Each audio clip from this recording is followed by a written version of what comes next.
Hey, we're live, right? Sure, why Yes, not? we are. We are live. Hey, everybody, we're live, and I don't know if you can hear music in the background. Uh, No. it's not going to be no copyright strike on that shit. Trust. I'll talk about that later when I show it off. So, hey, hi, Ralph, Tony, and Wayne. Hello. What's happening? What have you got? Loud neighbors? I'm playing mentors now, but I'll Oh, okay. I'll talk Yeah. about that later. It should be on the live phone. It's actually a cassette. It's kind of messing up the audio though. All right, I'll turn it off. You already have bad audio and it's making it worse.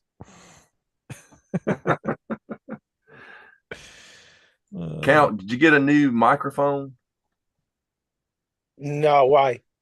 You were using a microphone last night. No, I gotta like hook it to this table, and it fell Uh-huh. apart right as we started the episode. I kept trying to get it on, and then I just started holding it like I was Oh, okay. singing in the band with it. Yeah, man, he was rocking. Now I got it He's set up. pulling a Chuck Billy holding half the mic stand, A little air guitar going on. Yeah, that's Yeah, yeah. I love those. All the cheap equipment that you buy because you think, what do you need an expensive little piece that holds it onto your desk for? But you soon find out. Yep. Yeah, I got some exciting news. What is it? It's either going to be tomorrow or Monday. The final inspection to this house. I thought you had it already. No, man. Believe me, I've been here since what is it, 5 months now? Since January. Still waiting, they still didn't put the yard in yet, the gate. Everything's done except the backyard. But today they were working there, so that should be done soon. I don't think the city has anything to do with the backyard when it comes to me moving in. Yeah. It's supposed to be the last inspection tomorrow, so then I can finally sleep here. Because That's right. man, I have to leave here and it sucks. It's so weird. Yeah. But, Yeah. Good. you won't have to be a squatter no more. yeah, right. Exactly. Yeah. So this week we're going to talk about the mentors. Oh boy. Came up briefly on our chat thing, and Ralphus couldn't be here last week, so he said, "Hey, leave it for the next week." I was like, "Yeah, dude, definitely got to do some mentors." Mentors is an infamous, what they would call themselves, rape rock, which is not cool. I told my wife yesterday about we're doing the show today, and I I told her what we were doing, and she's like, "What?" I said, "Rape rock." What is that? Is I that said, even a you don't thing? yeah, I said you don't want to know. I said this was back in the '80s, and you don't want to know. You don't want to listen to this. Let's just say the mentors would be canceled very easily now. Very quickly. Yeah. It wouldn't work today. Yeah. Couldn't do it. Remember when they were on like Geraldo or I don't know if it was Donahue or one of those fucking old shows. Remember doing Jerry Springer? But he was and on a stuff. he was on a yeah, maybe it was Jerry Springer. He was on a panel with like Dave Rocky from Oderus Urungus and them. But one girl in the audience got up and she was like, I can't believe you call your music rape rock. I was raped once, and then LDJ stood up and goes, "I thought you looked familiar." I couldn't believe that. Like, oh my god, that was the craziest line. Yeah, man. He was a trip. He was pretty witty. He was a trip. He was pretty witty for such a fucked up drunk all the time, but he could be pretty witty at times too. Yep. He was known to be very cool and witty when he wasn't drunk. Yeah. Look at this shot on the back of that album. Yeah, So you got all the bands now like Midnight and Savage Master and all wearing the hoods and so they were all inspired by the mentors. Mentor started it all. The Executioner hoods. I think it was an old movie called The Executioner that Duce saw when he was a kid. And he goes, "That's awesome." That's how he also liked Mark of the Devil a lot as well, the film. which is a really cool film. But yeah, The Good Executioner definitely. Heathen Kichi says his first punk show was Fear, The Mentors, and Bodies in Panic at City Gardens in Trenton, New Jersey. And he met El Duce Wow. when he was 15. Wow. That's awesome. Yeah, Randy Joyce says Rips, Sicky, and El Duce. Yeah, so the Mentors was a three-piece band. It was El Duce, Sicky, Wife Beater, and Dr. Heathen Scum. And we've lost Sicky and El Duce. Dr. Heathen Scum lives on. There were a few other bass players that came in and filled in a little bit. Heathen Scum was the bassist, but there's some version of the Mentors that's out or was out a few years ago. They came here and played. I didn't go see them. I don't know if it's just something that Heathen Scum endorses and he puts them out on the road or Heathen Scum was part. Heathen Scum was out there with them. Okay. Well, somebody told me he wasn't with them when they saw him, so I don't know. Maybe they were wrong. It was Sicky Wife Beater wasn't with them. It was just Dr. Heathen Scum. Him and that Mad Mark. I forget his last name, but Mad Dog they call him and stuff. But he's also in this band, the Mentors, which was The Mentors. That's Look at that. The guy it's who like replaced El Duce. Yeah, it's like I've seen that album cover. Yeah, it looks like Love Gun. That's cool. The Mentors. That's awesome. Yeah, the guy who replaced El Duce is a giant Kiss fan. Actually, it is He's Love got Gun. he's got like this. Yeah, it is Love. It is Love Gun. They just took Kiss out. Yeah, they just put the logo with yeah. Yeah, this is it even has like the Mentors like hoods in there and everything, and it's pretty much it was the Mentors, but I mean they had all the same type of songs: Hetero Chopper, Dead Nude Girls. I can't read. I guess I can read it. Die Faggot Die, Shit Machine, Rape Rock Nightmare, Incest Parade, Date Rape Party, I Want to Get Down, Strip, 4F Club they do, Dirty Sluts on Craigslist, and Kick You in Your Belly. What was the 4F Club? Was Finder, Feeler, Fucker, Forgiver. Fucker, Forgetter. Yeah. Forgiver. Yeah, Forgiver. Forgiver. Fucker, Forgetter. Fucker, Forgetter. That Yeah, is I used to work at Joyce Leslie, and I worked with all these girls. I was like a stock boy, and I was down in like the basement putting tags on clothes and stuff. And they used to let me play music down there, so I played the Mentors. And these girls, the story was like the funniest thing, and they kept singing, "Find me, feel me, fuck me, and eat me."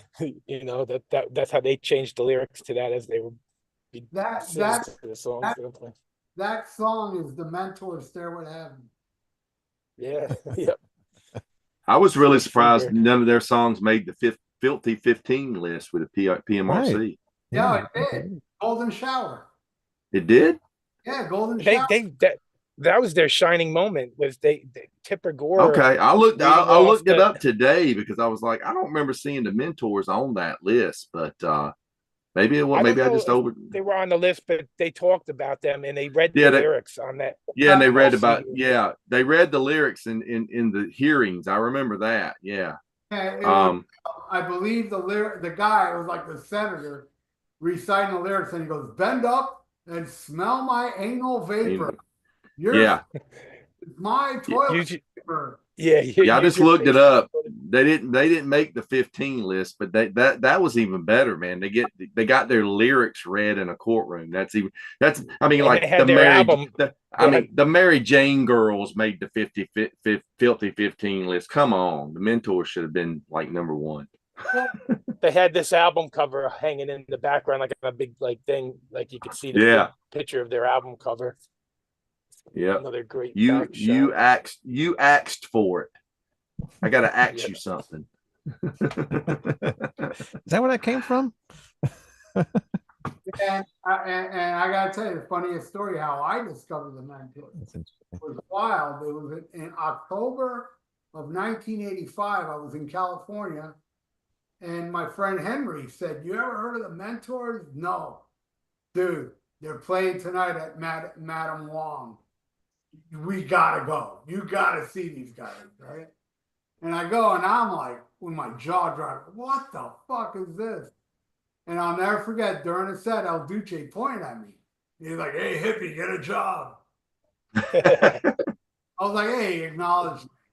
Anyway, so I went out the next day and I bought this. This is the Get Up and Die EP Killer. that doesn't come with an album cover. I put a Thrasher Die album in here because I have a bunch of Thrasher Die albums, but it's just two papers together. And this EP is godly. Going Through Your Purse, Woman from Sodom, Peeping Tom, and I know there's another one, right? Oh, Get Up and Die. This the Get Up and Die EP. I bought that and I bought this at the same time. The UX for it. Now, I did see the Mentors, maybe it was 2018, 17, and Sicky was still in the band. And he signed it. He wrote Yeesh, Sicky White Beater. And I interviewed him, and it's on video, and I gotta find it because when he got it, I was looking for it. I can't find it. I know I have it somewhere. It is the funniest interview because Sicky was very, very drunk. And he was just talking nonsense, but it was funny nonsense, you know? And yeah, so I came back home and I started showing all my friends the Mentor. And everybody was freaked out, you know, and we all thought, you know, now this is a band that's gonna go nowhere because who the fuck's gonna promote this gangbang, you know, raping women type music? But then Wally George, I don't know, you guys aware of Wally George? He had a cable access show in the 80s, and it was very radical, like USA and all that shit. That on there. And Wally George is like yelling at him because he's all patriotic. What are you talking about, raping women, this and that and this? And El Duce's sitting there saying he wants to bang his daughter or something. And Wally George got so pissed off, he stood up. It's on YouTube. He stood up and he yanked his hood off. And El Duce's like, "Yeah." Oh yeah, I've seen that. Yeah. It's some funny shit. So yeah, I came back home and started showing my, because all I had was these two. This is Death Records.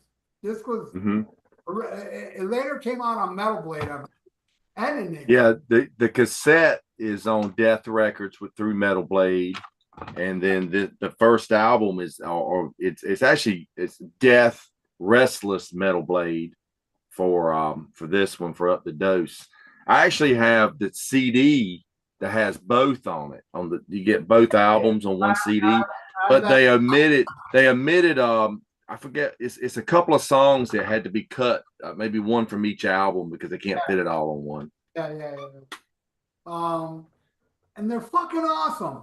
And this is really the essential Mentors, because after that, what I was listening to now, I went, oh wait, I gotta show you this one. I don't know, man. This one's pretty good. This one came out in 91. No, I'm gonna talk about that. Oh, one. yeah. Yeah, that is a good one. Well, it's the only good one. This one's not good, and this one's the one you find everywhere. It's live. Yeah, but it sounds like dog shit. Yeah. Now, I like that one. Now this one is fucking amazing. Live at the Cafe de Grand. This, like, it's like the most bizarre show, and what El Duce says, yeah. Like El Duce says in between. Mine's a Whiskey a Go-Go. Yeah. Oh yeah, Cafe Legrand on the back. Yeah, Cafe de Grand, Whiskey Go. And El Duce, like, I got Dr. Heathen to sign mine. Cool. So, yeah, there's a couple infamous lines that El Duce says during that show. Between songs, he says, "If women were made out of sugar and spice, then why do they smell like tuna fish?" And that was all. There was some chicken. This is the. Huh? This is that Get Up and Die, the original cassette, but that's what the cover looks like. Killer. So you say you like the To the Max one, huh? That's a good one. Now this is a really good one that I was surprised. And if you look closely, El Duce did sign this with a ballpoint pen. Mm-hmm. At, Oh, wow. right there. And here's this is a hilarious mentor story. They played it was like the CBGBs in South Florida, Churchill's, which had just closed, and it was around since '79. Anyway, the mentors were playing there one night, right? And of course I'm there, you know. And I get there a little early, and when I walk in, the first thing I see is El Duce passed out under a pool table. And I was like, man, is this guy gonna play tonight? You know? And then, you know, he just got sloshed, more sloshed. Where when they finally did play, one of the roadies played drums. Two girls were holding up El Duce while he's on the mic and he says mumbling, this is on YouTube, and you see me clearly in the video because one of the girls holding up El Duce kept coming up to me going, buy El Duce a beer. Kept bothering. I ain't buying him a fucking beer. You know, that guy's fucking polluted enough, you know, as it is. And she was naked. And you see this on YouTube. I guess they didn't censor it. Some naked chick yelling at me, you know, at a mentor show. So then the funniest shit, we all got up and sang songs. I did Sleep Bandit and not Going to what was the other one? I think it was Peeping Tom. Anyway, so after the show, Churchill's was located in a place called Little Haiti, which is not the greatest area. It's a lot of voodoo, a lot of chickens running around, and hookers and crack, right? So after the show, El Duce's with a crackhead, and I wanted my CD signed, right? So I go up to him, and I go, and he's with a crackhead, and I go, El Duce, can you sign my CD? He's like, can't you see I'm with a lady here? I was like, and he's like, oh, give me that. And he wrote a ballpoint pen. I just left him alone. But that was the last time I ever saw Duce. But I did see him in West Palm Beach a little before that, and in California. And then I saw the mentors without El Duce. It was Dr. Heathen and Sicky. But that was a good show, actually. They were pretty fucking good. I bought this at the show and I didn't like it. It's called the Illuminati, but it's not as bad as this is terrible. This is called Rock Bible. Uh-huh. I Never heard that. I think this only came out on cassette. There you go. Well, yeah. What they're both. I got two different versions. When I seen them, this was the album that was coming out. So they were selling like this version where it was just like almost like a taped over tape, and then they put it out again with like the official cover, which I also have like an 8x10 of this someplace. Should have pulled it out, but Ralph, Dartman asked, was that show with Gardy Lou? No, and funny enough, I did see Gardy Lou, but without El Duce. I know El Duce did some songs with them. But yeah, Gardy Lou I did see, and I hung out. The guy that was in Nasty Savage, I can't remember. Ben Meyer. Yeah, Ben. Cool guy. You know, when Gardy played, we all went to a house party after, and I hung out with the guy, and the guy was the CD beyond cool. What CD is that, Ralph? Gardy Lou featuring El Duce. Speaking of bad, did you ever hear El Duce's solo record? No. Seen that. Yes, Slave to Thy Master. I've heard of it. It's pretty freaking bad, dude. It's just, I mean, it's in the same vein as the Mentors. It's just, okay, so take the earlier Mentor stuff, like, You Ask For It and stuff.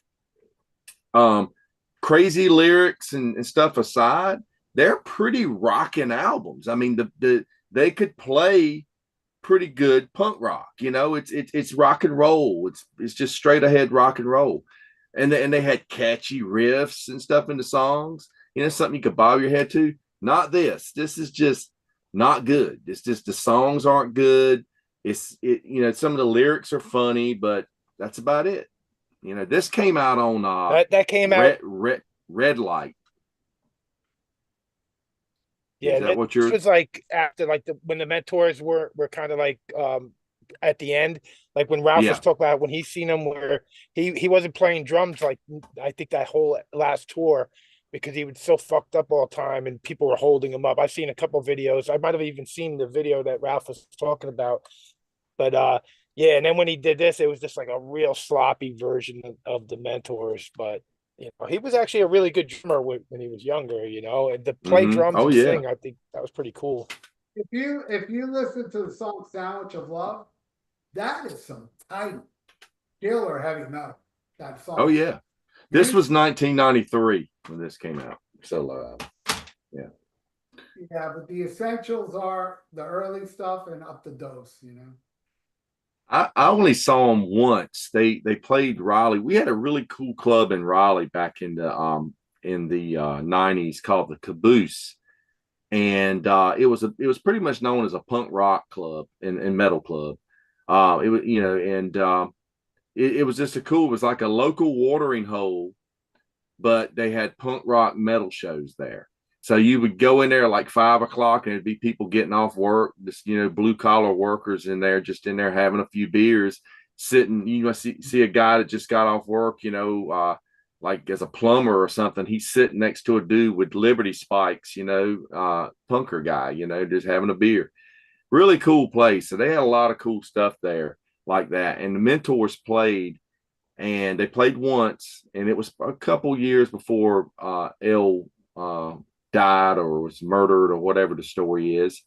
But they had a drummer. They came out, they played as a 4-piece with El fronting the band. They had a drummer, and it was like, I think it might have been the first day of the tour or whatever, this run that they were doing. The drummer didn't know the songs. It's like he just showed up that day and was just going to keep a beat. And I mean, it sucked to the point by about the 4th song, people were shouting, "L on the drums, L on the," because Duce was turning around cussing the dude out, like, "Don't you know the fucking songs? Fuck you, man," and all, you know. So finally he fires the dude right on the spot and gets back behind the kit, man, sets up a microphone, and the rest of it was a great show, you know. And I bought him a beer. We were standing at the bar. I said, "Hey, L, let me buy you a beer." And he goes, I said, "What do you want?" And he goes, "I don't know. What are you drinking?" And I had a Newcastle brown ale, and I told him that's what it was. He goes, "I'll just take that," you know. So I bought him a beer and talked to him. I didn't get him to sign anything, or I didn't even get a picture with him or anything. You think, okay, they'll be back. You know, it's one of those situations. Because all of us didn't carry cameras around in our pockets like we do now as well. I missed opportunity to get photos with so many people, you know. But yeah, it was still a fun show. It really was. I want to say, when Sicky died, I did a news report on it, and I got a comment from, wasn't clear if it was the girlfriend or a wife. It was one of the two. It was either Sicky's girlfriend or Sicky's wife. And she left this comment. It was very touching. And she was saying how she took care of him on the last years. He was suffering of cancer, and he was a great, funny guy. And no way was he ever a wife beater. Sicky, all this awesome shit he said, which was cool, you know. I mean, I wrote her back, my condolences, man. But you know, Sicky, I explained it in the news report. The guy was just the coolest. He was just so nice and funny. And yeah, he was real nice when they played, like I said, that time. And all 3 of the guys were really cool, you know. Yeah. From the show that I saw, the local promoter, the guy who actually booked the show, he was this guy Andy. He was known as doing these. He did these prank phone call cassettes, and then later CDs. Where, I mean, they're some of the funniest prank phone calls you guys have ever heard. And they stayed at his house and they did a bunch of prank phone calls, and I've got them. I thought they were on YouTube. I looked up today to see if they were on YouTube to tell people to go check them out, but I don't see any of the ones that L did. But God, there's some funny ones. They called this hotel that was kind of known as being a hooker hotel, and they were talking to the chick at the front desk, and El Duce's on the phone with her going, "This is the FBI and we're gonna bust you because you're running hookers out of there and stuff." And she goes, "Hold on, sir, I'm with a customer," and He says, is she a hooker? And he says, ma'am, are you a hooker? The clerk asked and said, no, she's with her husband. He goes, her husband, that's a John. And I mean, El Duce is just so funny on this thing, man. It's hilarious. I definitely gotta check it out. Yeah, if I can find it, man, I'll send you a copy of it, man. It's hilarious. I've got it on a CD here somewhere. And for those that don't know, El Duce was in. Oh, by the way, this really shocked me. I'll get into the Courtney Love thing after this. But I found maybe 2-3 years ago the video Wild and the Young, Quiet Riot. El Duce's in that video. For a brief second, there's a scene where somebody's getting his head shaved. And it's El Duce shaving his head. And I've never noticed that. Yeah, I was watching the video. And I was like, wait a second. I had to rewind and pause. I was like, I went on Google. I put El Duce, Quiet Riot, Wild and the Young. Sure enough, man, he had a cameo. He has a cameo in that movie, in that video. He knew a lot of the LA rockers and stuff. I mean, he from that area, people knew him, you know. Tight with Metallica too. Yeah. There's a lot of pictures of him with Metallica. But the Courtney Love thing.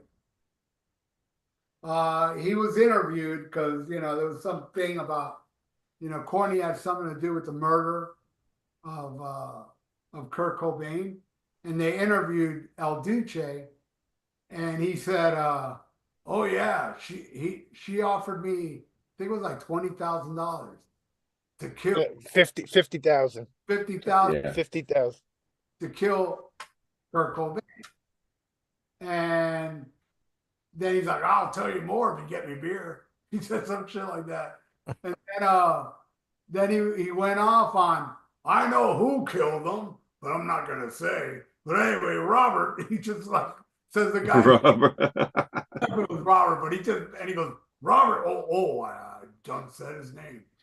And so a lot of, and you know, then they talk about, soon after this interview, El Duce was found decapitated on a railroad track. Like he was on a railroad track, a train came and chopped his head off.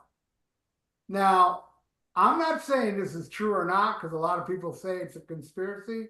I can totally see El Duce drunk, pass out on the train track. I don't find that out of the norm. Like I said, I saw him passed out and fucking under a pool table, and the way he was all night, beyond drunk, obliterated. I could see him pass out on the train track.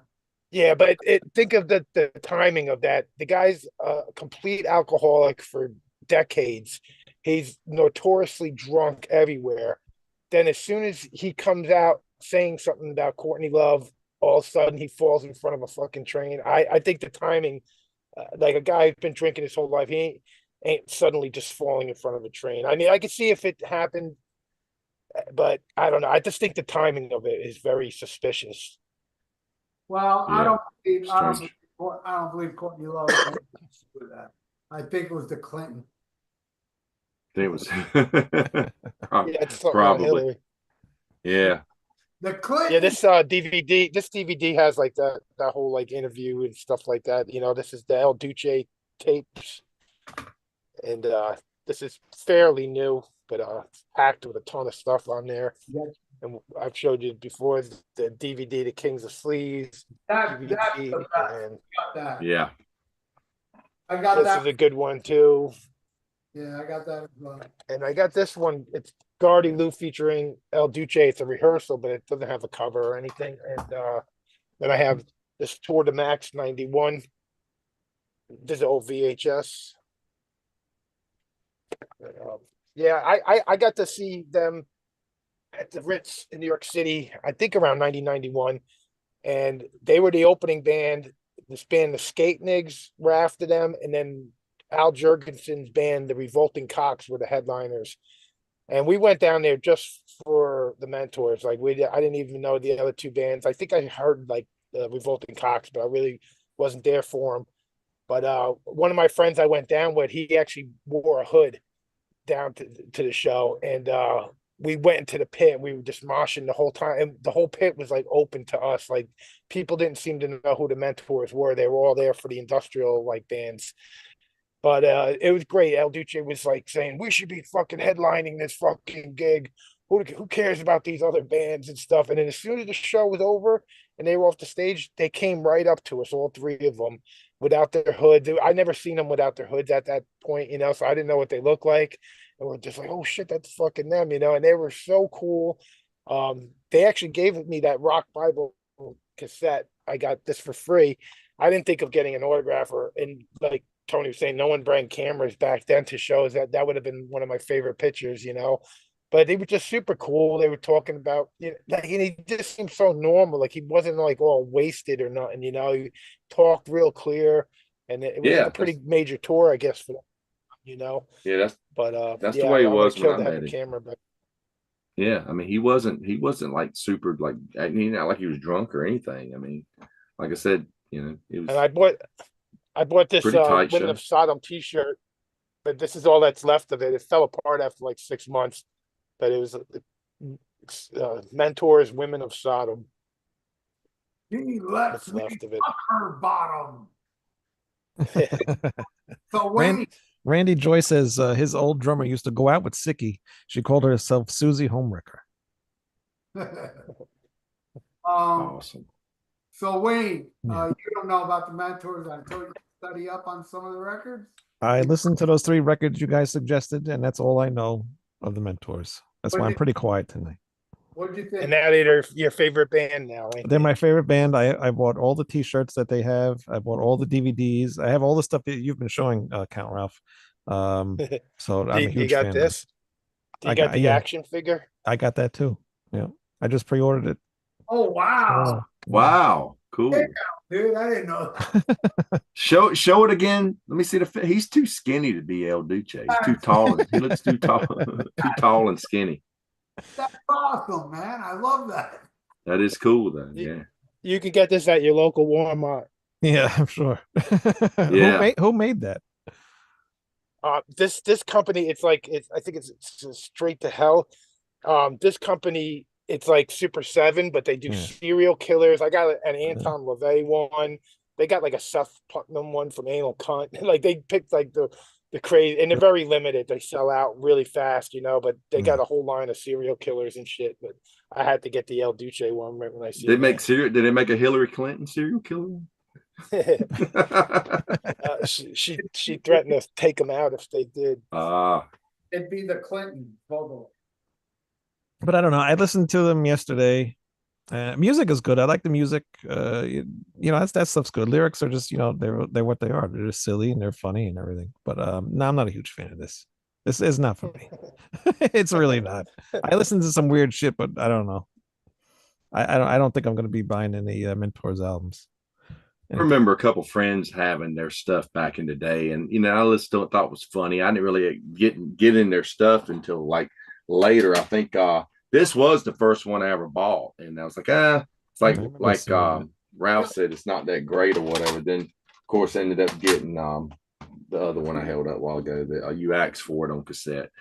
But I got both of them on cassette too. But yeah, Ralph's and that live album, it sounds sped up. That Sex, Drugs, Rock and Roll. It doesn't sound in regular speed either. It looked like they sped up the tape. It's weird. It just doesn't sound it. But sometime when I started collecting bootlegs in the late 80s, I ended up getting a tape in a trade. I was collecting, you know, VHS concert bootlegs, and I ended up getting a tape that had 2 Mentors home videos. They're about an hour each. One was called Shocked and Gross, and the other one was called the Mentors Sex Movie. And it was just crazy. Ralph, Count Ralph has probably got them on something, I'm sure. Yeah, I just got them taped over. I got them all taped over. You know, everybody just, you know, it's like the videotape traders back in the day. That's what I'm saying. That's what this was. And then of course, you know, some of that stuff, all the music videos and everything, of course, you know, have come out later on. You get, I mean, some of the video for Donkey Dick is hilarious. You know, the Peepin' Tom video, Sandwich of Love, Golden Shower video is definitely hilarious. Yeah, and I don't think any of that stuff's on YouTube, is it? I'm not sure, but that's Because I mean, I'm sure it would get censored. what you were talking about earlier, the sex movie and that to me, it looks like college kids did that film. Yeah, You know, it looks like like a movie.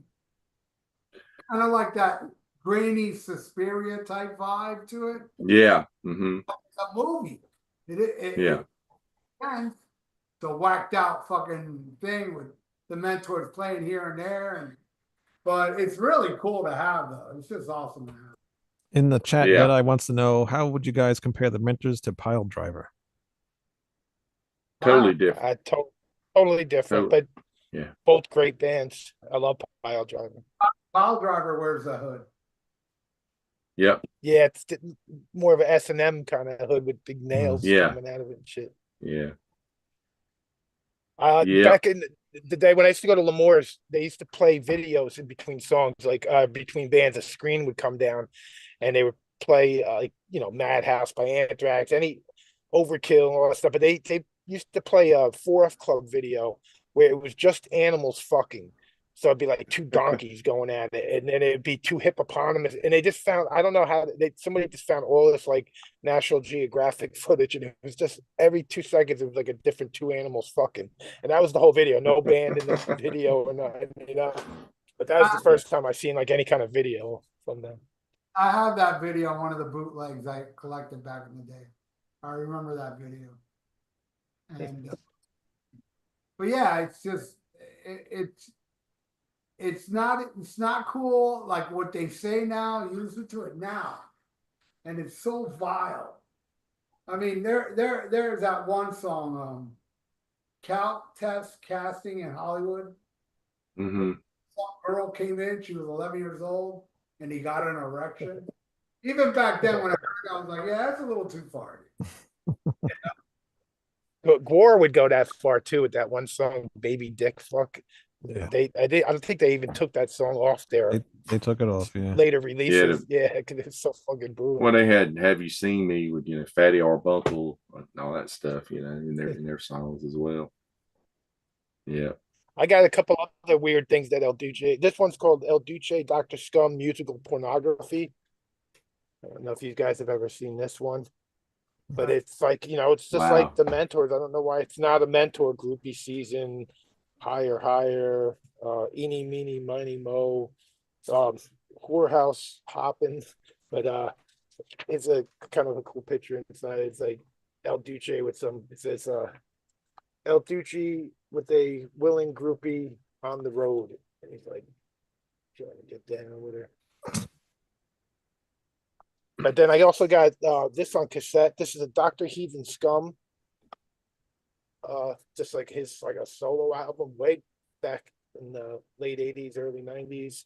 Here's another one. What is that called? Duce, What's it this called? one's El Magnifico Musician. It's just funny. And this one's The Man, the Myth, and the Legend, El Duce. Some skank and just some skank on there. And then here's one of the later Mentors with Mad Dog, Duce, and Dr. Heathen Scum both signed this one over the top. And then you were showing that one before the Max, but a couple rare ones. Very cool. How about the chat there? Anybody talking? Arch Giba started watching late. Did you guys try to contact Steve Broy, Dr. Heathen Scum? No. Yeah, Karch said the other day, said you could probably get up with him if you tried. Oh, we'll try. Heathen says, feed us a fetus. Huh? He says, feed us a fetus. The Dayglow abortions. Yeah. Amazing Mentors artifacts. Guess he likes all your stuff. No, everybody's just like kind of just randomly talking. There's no questions and stuff like that. Everybody's just saying El Duce buttons. a button. Too small to probably see. Make it up. I had 3 of them on my table, but one of them just fell off. Guilty of being right, says El Duce looked 65 when he was 38. Oh yeah, I saw that. Yeah. Yeah.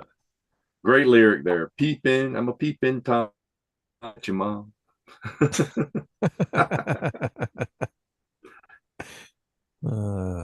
Yeah, there's an man. old Slayer bootleg where he puts out like a whole thing to El Duce. He's like, this one goes out to my buddy El Duce, and I forget what song. I don't think it was Necrophiliac. He goes says something like it was like a famous bootleg back in the day. It's from like 1985 Hella Waves tour, and it's something about when uh fucking a corpse. He goes, this one was inspired by El Duce. He says something like that. I haven't heard it in a long time, but I don't know if these guys remember that old bootleg. Mm-mm. Yeah. Mark Daly says Yeah. Wink Martindale was in a cameo in that Quiet Riot video. In the beginning, it says Yeah, no Wink. rock and roll, no rock and roll. That's Yeah. right. Wink just passed about a week ago. He's like 90 some years old. Yeah. Yeah. Hey, Count Ralphus. Walter White says, hi, Ralphus. Is that your dealer? Is that Walter White from Deceased? I No. can't see his picture. No, it's Walter White, Heisenberg. Heisenberg, yeah. Can't tell from the picture, so small. Science, bitch. Yeah, there's not much. There's just talking in the chat here. Yeah. Yeah. Yeah, man. They were a cool band for sure. Yeah. But it was a time, man. You know, you had stuff like that and SOD and stuff. I saw a video last night, speaking of which, of the guys from SOD rehearsing somewhere with Jamie Josta on vocals. Oh, I guess Yeah, they're they're playing Milwaukee Death Fest with Josh. Oh, okay. They had a really huge falling out with Billy Milano. He did some like kind of I don't want to really say it had something to do. I think some like kind of Jew bashing with Scotty and him and Scott can't get along, and Danny Lilker is mad at him too. And yeah, so now they're doing this. I guess it's like a tribute, but just for the one show, you know. Billy Milano. I don't know if this has been going on for years and it's still going on, but hasn't taken off yet. 2 ex-members from my band are going to be in MOD. But no, I'm sorry, not MOD, an SOD tribute with Billy Milano singing. I forgot the name of it. Dude, I've got pictures of my boy Ryan inside Billy Milano's pool with Billy Milano. They're all tight. They're all good friends. And what's really funny is Ryan, I've known Ryan since, he joined my band when he was like 16. And 16, 17, he worshipped Gross Misconduct. It was like his favorite album ever. And now he's playing with Billy Milano. Yeah, cool. I don't know if you showed remember- this count, but Patrick says, I don't know if this was mentioned, but have you guys heard of El Duce Karaoke King album? Yes. I have. That's pretty bad too. But it's El Duce just singing to a karaoke song and making them dirty, It's funny, but it sounds all reverby and bad. Yeah. Kind of like a bad. Puster Baby asked, since you guys are doing this genre, can you do a Gigi Allen episode next week? No, that's just too crappy. That'd be crappy. I got like 20 albums by Gigi. I was almost gonna wear a Gigi shirt tonight. I was looking for a Gigi shirt and I came across this Jenna Torture shirt and I haven't worn it in like 20 years, so I put this on. But Wow. I would totally be down with a Gigi. I got the DVDs, I got bootlegs, I got a ton of Gigi shit. It's lost, but I did a cover of "Shove That Warren Up Your Ass." I did a cover of it, and the guy at his house, and I don't know what the fuck he did with it, but the Jenna Tortures. I got something to say about the Jenna Tortures. I never heard of the Jenna Tortures. I saw War on the Hello tour, the first tour, and Jenna Tortures opened. It was the most vile. There were girls on stage with dildos that were penetrating under other girls, literally fucking girls on stage. It was the fucking craziest sex show ever, And I saw Jenna Torturers after that, and it became Disney. compare what I Yeah. saw for War. And that Yeah, early, I seen them at the Limelight. They sewed someone's butthole together on stage. This was early on when they were just fucking. It was so rated X. I seen them again a bunch of times, and then I got to the point where like, yeah, this is nothing now.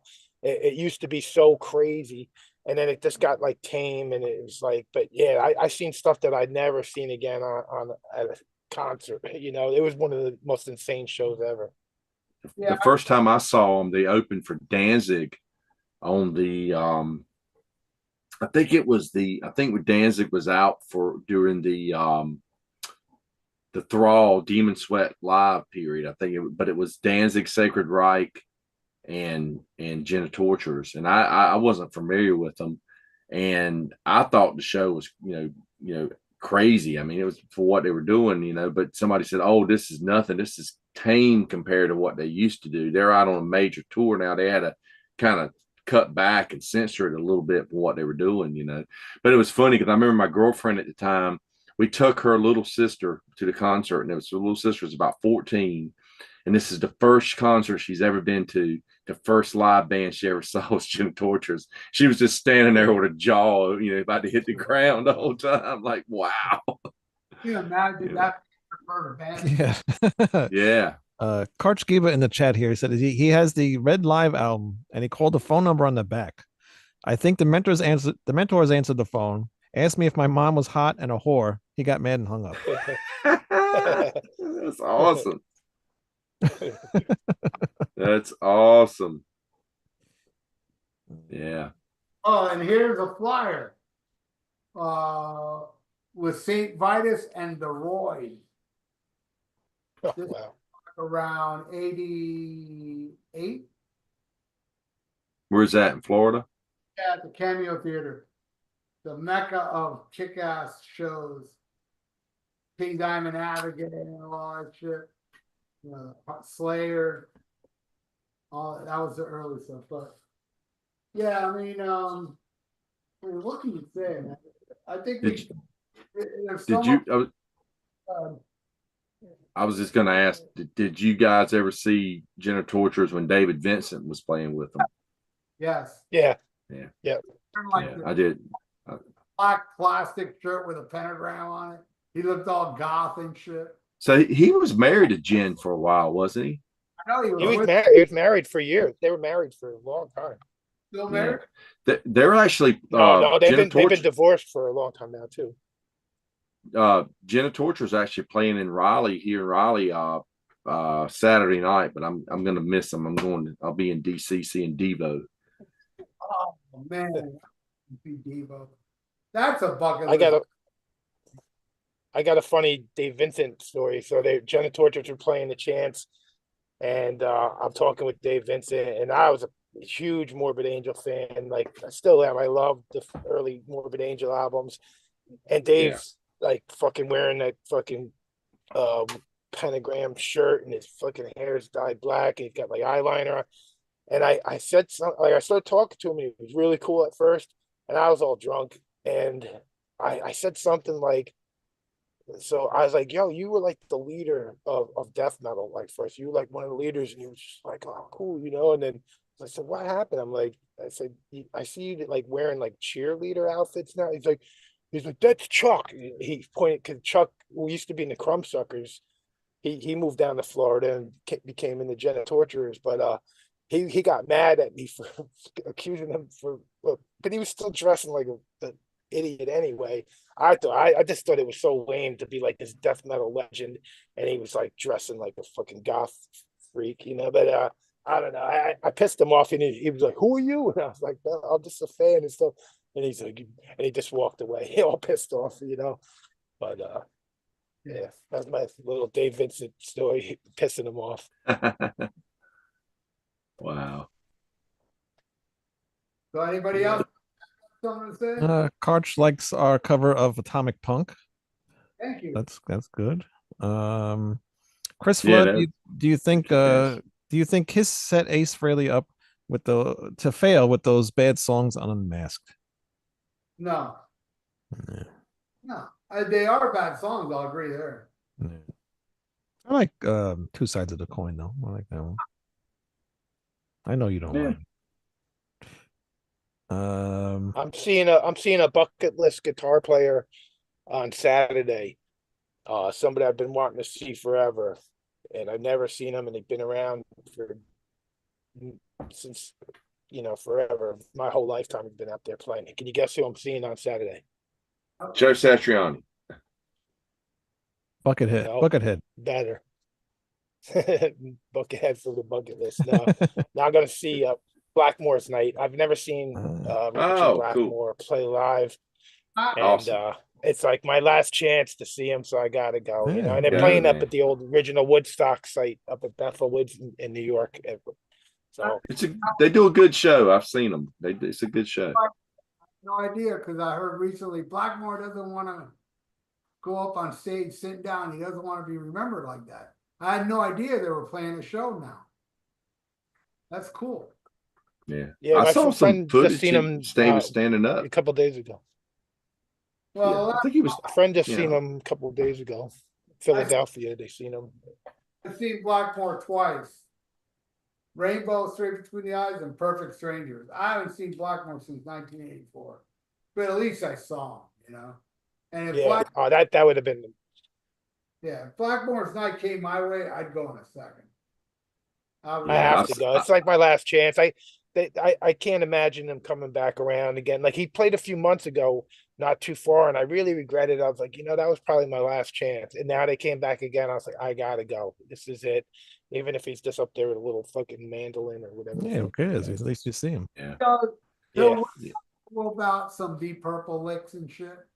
He They does. they did when I saw him years ago. He broke the Stratocaster out and he played some Deep Purple. He played at the beginning of Black Knight and stuff. But they did. I want to say they did Street of Dreams and Soldier of Fortune the night that I saw him. But I only seen him twice too. That was the last time was with Blackmore's Night. The first time I saw him was Deep Purple, not Deep Purple, but Rainbow, Stranger, and All of Us tour with Doogie White. They actually did a US run on that. And Cool, you caught that. I should have yeah. went to that. I don't even remember it happening though. I'm gonna get shit faced and just scream Gates of Babylon in between every song. So they're either gonna kick me out or he's just gonna fucking play it, Yeah. They'd be like, "What's up with that guy?" All right, get me the fucking Strat. Get me the fucking Strat. Yeah, bring the Strat. In 2 weeks, I'm going to see the best black metal band ever. Who was that? And you think who's the best black metal band? Come on. Emperor, you going to see Emperor? No, Living Color. Immortal. Oh, okay. Come on. First time I see them, I've wanted to see them forever. I've been a fan since I was young, so they're only playing like 15 minutes from my house. How can I not go? I don't Yeah, like, I've never really. Sonic Boom was the wait, no, not Sonic. What was that? Sound Barrier. They're the best. Yeah. black I like metal that. band. They were good. Sound Barrier were I great. have no Yeah. idea who they Living are. Color, I never really got into. Man, I think that song, "The Cult of Personality," is a brilliant song. I mean, it's well written. It's their only song. jamming. They're a one-hit wonder because It's of that great, song. yeah. But they never had anything that was even Nothing close else to that. got even close to that song. No, they have some Yeah, good that song songs, is but nothing excellent ever song. beat that song. They can never write a better Yeah. song. And then that's sad. It is. It sucks. Yeah, and it they is. have a lot, and It they is. have quite a few albums out too. And it's like, how could you have not have topped that song by now? So they're going to come out and open with Cult of Personality, play it in the middle, and then end with it as an encore. They're actually playing. It's like an anniversary of the second album, so they're playing that whole album plus some hits or whatever. So You know- I'm interested to see what they play. I saw a band once at the casino. I don't remember the name of the band. Maybe somebody in the chat will write the name. They had that one hit that said, "Always something there to remind me." You know that song I'm talking about? Yeah. That was who was that? I know the song. I can't think of. The Simple Minds or something. I don't know. Something like that. One of those bands. Was it Naked Eyes? I forget. But anyway, Somebody will pop in with the answer in a minute here. somebody have the answer. Anyway, I saw them and they opened the show with that song and they closed the show Naked Eyes. with that song. Naked Eyes. Naked Eyes. Yeah, a friend of mine said he saw that band. God, what's that song? You think of it now? it was one of those 80s bands, and they had a hit song and they opened with it and closed with it. It was something like that, one of those kind of new wave bands or whatever.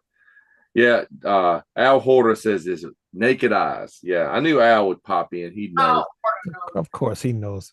Man, He knows. we did a Kiss show last weekend, and of course he had to go out into his little patio area where he's got that. He's got that big Kiss light up thing that he's got that he won on the radio station, and he sat there for 2 hours sweating his ass off because that thing is so hot when it's like on. It was pretty funny. It was funny watching you sweat, Al. Hey, by the way, I watched your episode last night. Well, Yeah. I went to sleep. Yeah, That song about ghosts. Man, I'm not. you don't like it, huh? Saint Knives is one of the greatest ghost songs ever. It's good. It's a really good song. Yeah. The last Yeah. songs I liked too. I didn't like. Oh, in the ballad after, Yeah, that's a good one.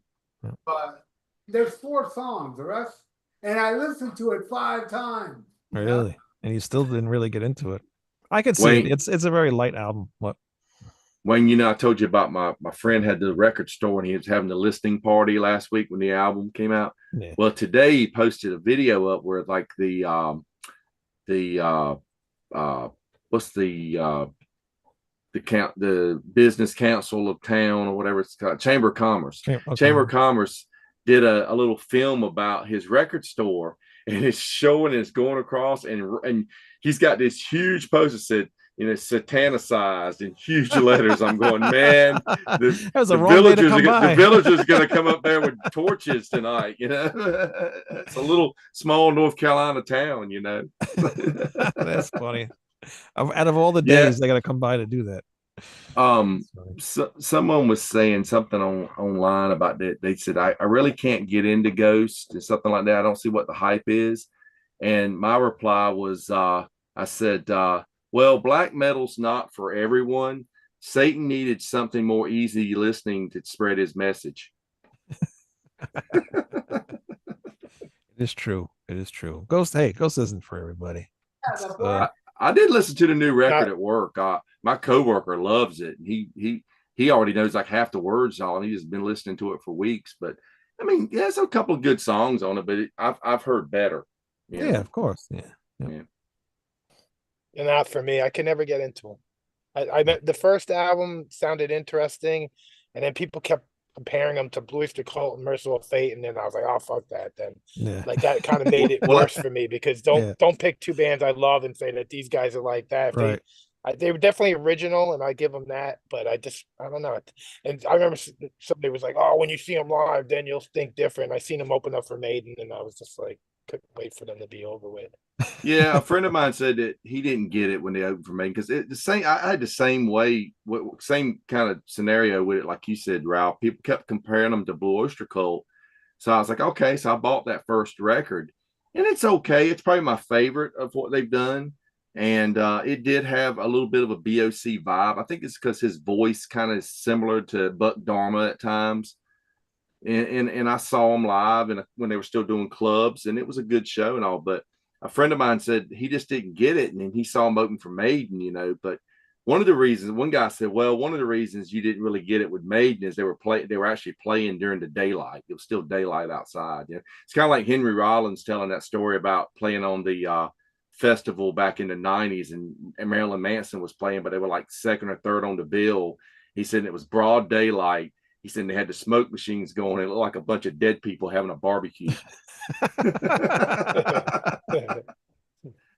I think one of the things what goes to is like I would hear a little bit of that Merciful Fate vibe on that first album, but it just never picked up. Like it would just always kind of stay the same. Like it never got to like the heavier. It seemed like it was building up to something, and it just never got there. I don't know.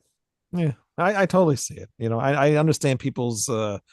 I understand why people don't like them, but for me, I don't know. It's just something I just throw in, and it's easy to listen to, and just I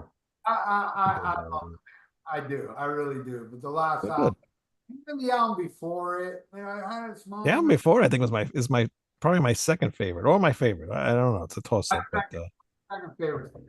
So, someone just left a comment. Heathen Kichi says, new album has a hair metal flavor.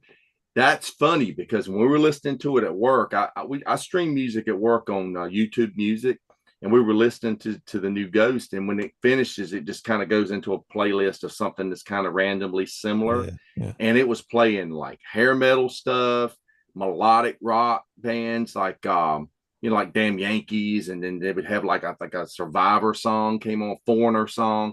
Yeah. It just kind of all kind of falls into that category because I mean Ghost is kind of melodic rock now. Yeah, now he's trying to get to that like AOR type sound.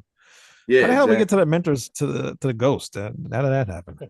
Well, we ran out of Mentors chat, so we just they both wear funny outfits. We went to Jenna Torturers, went to GD Allen to Jenna Torturers to Ghost.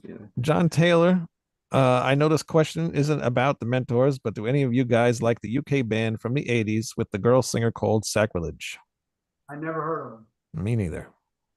Never listened to them. I've seen that album for years. That's not Sacrilege. Is that the band that was on Metal Blade that had, because there was Sacrilege and there was one band called Sacrilege BC? I don't know. If they had a girl singer, then that's the one.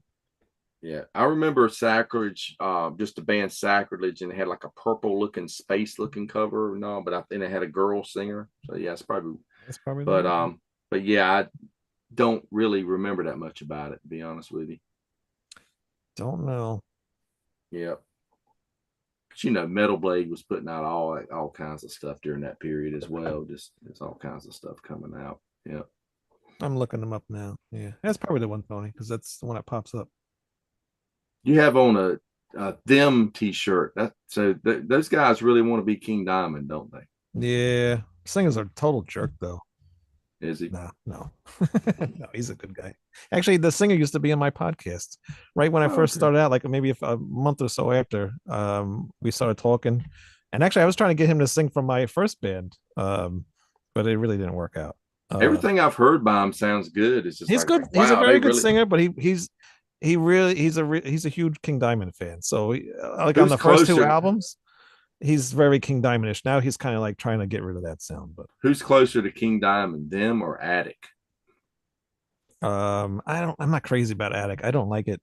Was it Portrait? Yeah. Very Portrait, Merciful Fate. It sound like Merciful Fate. Yeah. Just I don't know. I think them. He gets close. I know how he sings, so I know he's very close to King Diamond. He's a lot closer than the guy from Attic. I don't hear the Merciful Fate in Ghost. I do hear the Blue Oyster Cult though. In the early stuff. Now it's like I hear ABBA. Right. That's what somebody said. It's a satanic ABBA. It is. Yeah. I love ABBA, but and I like the pop direction they took. Heather Drain asked, love what I have heard of Snow White. Yeah, Snow White was pretty cool band. They had a female singer as well. Heather Drain going to be on my podcast talking about Spectres. What is it called? Awesome. Killer. The Boombox Guru says, Ralph, you called the drummer from Faith No More an asshole in a previous stream. Do you have a bad experience with meeting him? No, but if you look at the previous stream, what's Richard?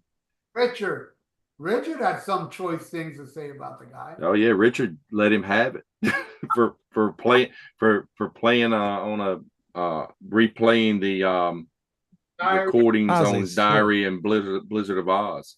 I didn't say anything bad about him personally. I thought he was just god awful on Black Sabbath. I didn't like him. I didn't like his drumming on Black Sabbath. When I saw that live, I hated it. That's all I said about the guy. I never met him. But yeah, Richard had some. But I love that. The guy, he went up to him, hey, you ruined any new recording lately? Yeah, that was great. Have you pissed on any portraits, any Mona Lisas lately? Yeah. What did he say? I like that. I like that drummer. He's actually one of my favorite drummers. But were you on the show that night with us, Wayne? I don't think so. Maybe I don't know. Yeah. So Richard was working on the Ozfest tour, and Ozzy's band had Zakk Wylde and they had Mike Borden and all, and that was like 6 months after Mike Borden and Robert Trujillo had re-recorded the bass and drums for Right. Blizzard and Diary. Yeah. And Richard just, he talked about how much those albums meant to him and how when he discovered them, how it changed his life. And he was just riding his bike, because he's working on the tour. He's a truck driver. And he was riding his bike around, getting some exercise, and he saw Mike Borden, and he just decided to go up and just vent on him. And he just said, have you played on any classic albums yet? Hey, why don't you go re-record the drums on Dark Side of the Moon or something too while you're at it, And Mike Borden just was standing there like, I can't believe this dude's saying this to me, reached out and shook his hand and said, what's your name? And he told him, he said, mine didn't matter. It didn't matter. He saw he had a pass and he had a special symbol on his passport. But anyhow, Richard got fired about 2 days later. He don't know if that's why he got fired, but coincidence. that he went to Sharon and blabbed that some truck driver just vented on him, Wow. That is a dick. Yeah. If he did get fired from that, that's a dick move. It's just a joke. And Richard said he had met Wayne's a Zach big Faith No before. More. I am a big Faith No More fan. He said he had met I can't Zach. stand He that couldn't band. believe I've never liked that him. Zach. Yeah. He couldn't believe. He said Zach was just standing over there like he was wants to fight, but he was also like, I can't believe this dude's actually saying this to Mike. Probably because back of Zach's mind, he's going, he's absolutely right. Yeah, it is true. Yeah. Because I just wonder if she said, why don't you re-record Randy's guitar part, Zach, when he had actually done it? I think maybe that would have been a come to Jesus moment for him. He would have been like, I just can't do it. I'm sorry. Right. Yeah. That's he loved Randy so much, man. I mean, I understand why he just did the drums. I mean, it's a payday. What's he going to say? No, I can imagine how much he got paid to do that. And he was he was telling Richard how hard it was because Lee Kursick's timing was all over the place and he was coked up and all this stuff. And it's like, but that's the magic of the recording. That's what you hear. That's what makes it sound real. It's not just some, processed, digitized recording, Yeah. And he's not that type of a drummer either. So I'm sure, it's probably really hard for him to try to get those drum parts right, which, we can hear on those recordings anyway, but yeah. It's a payday. It's just such an unheard of thing to do something like that. Like that, it's one thing for a band to be the first time, record right? a whole album. Yeah, like bands re-record the whole album, but Right. never just take out 2 guys from a band and replace their part. I'd never heard of. I'm sure it's happened before, but that's like the first time. So it's like blasphemous, especially something that's already been out for how many years, Yeah, bands have re-recorded. They've done reissues where they've re-recorded parts, like Megadeth's first album. They went back and re-recorded certain parts of it and stuff. And but like the same guy who played on it re-recording, right? Yeah, they didn't get like that's different if it's the same guy, doing it. But when you just replace somebody's work like that, interesting, very interesting stuff. Speaking of Megadeth. Off the subject here, Ralph, I saw someone posted on that there was some version of Montrose was coming out with Dave Ellison, the guy Keith St. John, and a couple people playing, and no Sammy, of course. But how can you have Montrose without Ronnie Montrose? I mean, that's just I could understand if Sammy was in it. It would make sense, because he would say that he wrote all those guitar parts, and it was he's what mattered. How can you have the Mentors without El Duce? They do it all the time. They replace the main guy and keep it. Well, this was named after this was a guy's name, So, I mean, yeah. Sammy bashed on Montrose after Montrose committed suicide. I saw that. What a great guy. Yep. There's still people out there. Sammy's a great guy. I've seen this twice on here from Deadeye. It says thoughts on Sammy Belcher playing Flying High again at the last Black Sabbath show. Is that true? Is he going to do that? Yeah. Oh my God. I don't want to think about that. That's I'm more happy with Mike Borden and Robert Trujillo down than Sammy Hagar taking one. Oh man. Does Sammy not know that's not a Black Sabbath song? Like, why is he singing that song? Well, it's Ozzy's. It's like a tribute to Ozzy. No, but it's a Black Sabbath show. No, it's Ozzy too. Well, Yeah, it's Ozzy too. They're blending it for two things. All right. They got Jakey Lee and Rudy Sarzo coming in. And that Apparently, Ozzy's getting in all this shape. He's like, working out and stuff. Is he actually going to do something? they say he is that he's going to do a few songs.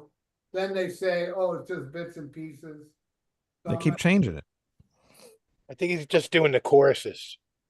It's going to be bad. I'm Of telling course Yeah. it is. you, it's going to be sad and bad. Yeah. I think it's just going to be a sad situation for sure.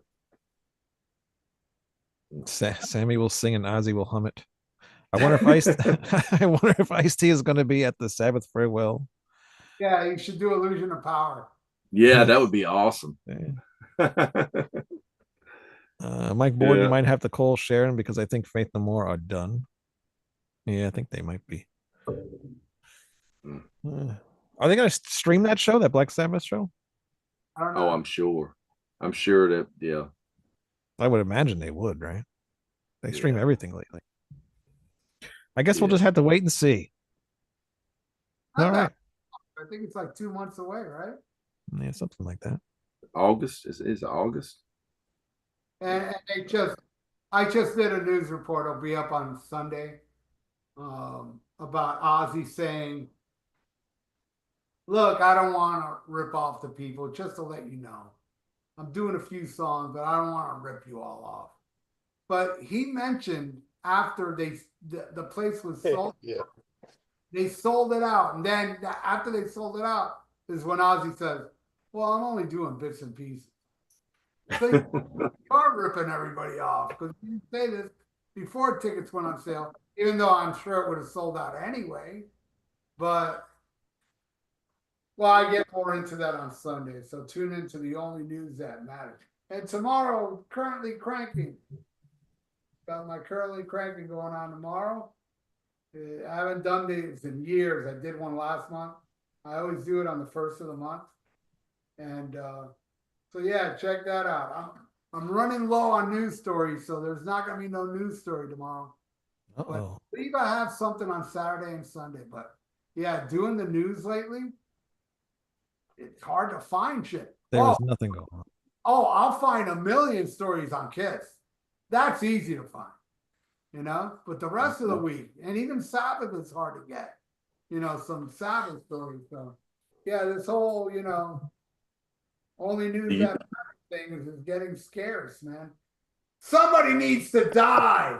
I know, right? There's like not enough people dying. Do you think this Peter Chris album's going to be worth a crap? Is it Peter Chris or Cliff Burton? No, Clive Burton. What was that? What was last Yeah. week? Cliff Burr. Cliff Burr. Yeah, they got Cliff Burr. Yeah. I seen It's got a cool- Gene Simmons was trying to defend charging $12,000 to be the roadie for the day, and he says it's because like insurance reasons that the insurance is so high to, I guess, to be his roadie, like you could get hurt or something. I don't know, but he tried to justify that's why it's $12,000 to be his roadie for the day. That's right, because 5,000 is an insurance policy on you. Yeah. So you make Whatever.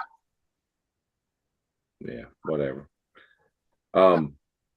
hey, 20 bucks. I only charge $20 for somebody to come up from. Oh, and I won't take no insurance. $20 for what? Because you cut out. What did you say? I said $20. Anybody out there, pay me $20 and you can scrub my toilet. And I won't even get insurance on it.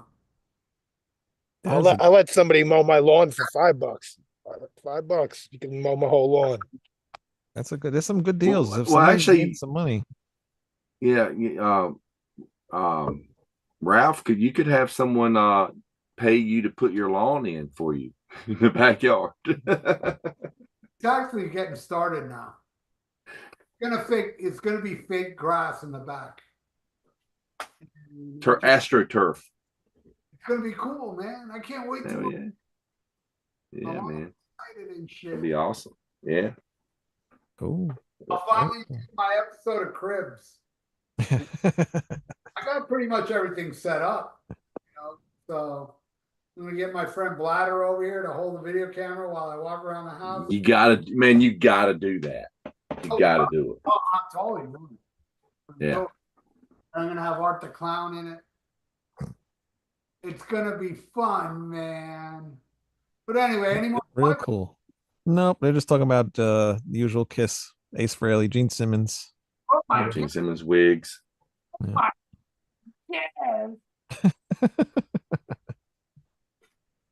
Well, all right. Well, I don't know. That's it, right? Hey, I think that's Yeah, it. man. That's it. Everybody have a good weekend. Yeah, have a good weekend, and we'll be back here next Thursday. And what else? That's Nothing. it. Tony, thank Just you. like the news. That's it. Nothing. So thank you, Tony. Hey, Deadeye says he'll pay Ralph $30 to come over and spray his squeaky recliner with WD 40. It's not my recliner. It's those are my bones making that noise. Yeah. Look, that's my leg. It says osteoporosis. Dio, thank you, Count Ralphus, and fuck you, Wayne Noon. You son of a bitch. Oh, before we leave, we got a plug. I just saw Tony's Y&T collection today. Tell about your YouTube page there, Tony. Yeah, come check me out. It's Tony Dio's Metal Emporium on YouTube. I just show my collection and stuff. So yeah, I just put one up on my Y&T collection today. Next week I got one ready for that showed off tour books and tour programs. Very cool. Yeah. And I'm plugging something too. Go to severedangel.bandcamp.com. I only got 3 more copies of this new album left. When eternity ends, I only have 3 more.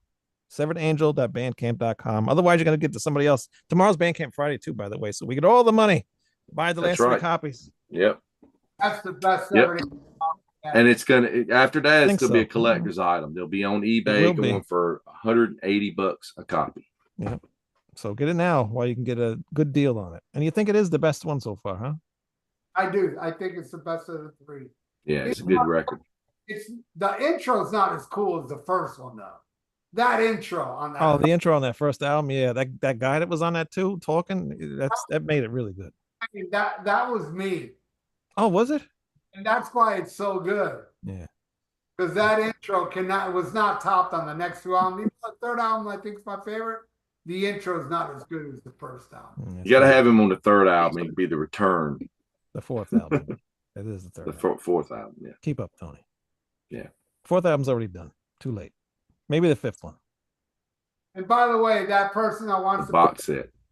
that person that wants to pay $30 to oil my recliner, email me and PayPal me. And then That we froze up.